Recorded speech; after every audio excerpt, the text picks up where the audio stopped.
आपला देश जर सुधारायचा असेल तर पहिलं गाव सुधारलं पाहिजे आणि गाव सुधारायचं असेल तर शहर सुधारलं पाहिजे. शहर सुधारलं असं असं करीतच आपण आपला देश सुधारू शकतो. आणि यासाठी फक्त पहिलं जातीभेद हा मिटवावा लागतो. जातीभेद ज्यावेळेस मिटल त्यावेळेसच आपला देश एक नंबरवर येईल.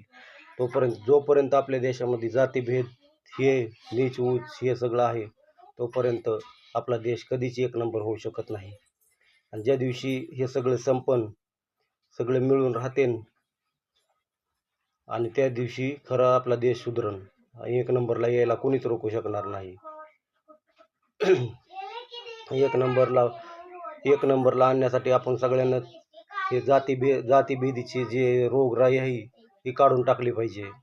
त्यावेळेसच आपला देश सुधरण, नाही तर सुधारणार नाही. कधीच आपला एक नंबरला देश येणार नाही. गरीब लोक गरीबच राहतील, श्रीमंत लोक श्रीमंतच होतील. जे मजुरी करणार आहेत त्यांचा कोणी विचार करणार नाही. मजूर लोकांचा विचार करा, शेतकरी लोकांचा विचार करा. आणि तोपर्यंत यांचा विचार होत नाही तोपर्यंत आपल्या देशाची प्रगती होणं शक्य नाही.